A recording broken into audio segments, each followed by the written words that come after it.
používam toto CDN a oni majú vlastne niečo ako serverless funkciu, ktorú ty nemusíš nejak ovládať a funguje to na základe toho, že ty deployneš cez Git, deployneš svoje statické súbory do large file storage. Proste Git má protokol na handlovanie binárnych a iných súborov, ktoré nie sú akože textového pôvodu. A ty vlastne uploadneš na ich storage cez ten Git, čiže všetko máš v Gite, ono to automaticky ako keby uploadne na ich nejaké CDN-ko a ty potom voláš cez svoju, normálne sa ti to automaticky vlastne tá cesta k tomu preklopí a vieš tam robiť tieto akcie, hej, vieš tam meniť size, meniť feed, meniť position, meniť formát a hlavne meniť quality. Quality a size je veľmi podstatné, lebo ty vieš vlastne automaticky skonvertovať jeden obrázok. Je úplne jedno, v akej kvalite ho uploadneš. Uploadneš ho vo vysokej kvalite, dajme tomu, že 3 mega, ale nechceš od svojich užívateľov, aby sťahovali 3 mega, tak vlastne cez tento transform nastavíš menšiu kvalitu, nastavíš size podľa toho, aký má user device. Čiže keď príde user s deviceom, ktorý má mega super screen, tak mu hodíš väčší obrázok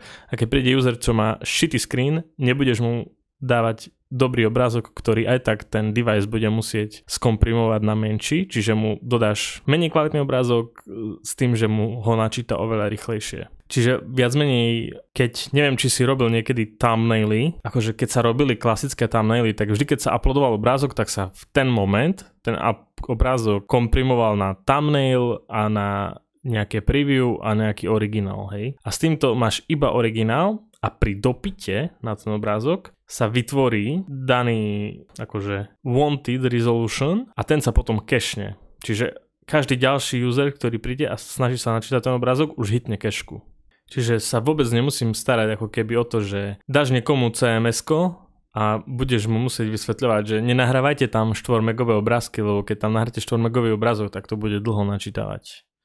Proste zabezpečíš to, že klienti môžu nahadzovať dobre kvalitné obrázky a všetci ich budú konzumovať v ich, nie že preferovanej, ale v optimálnej kvalite.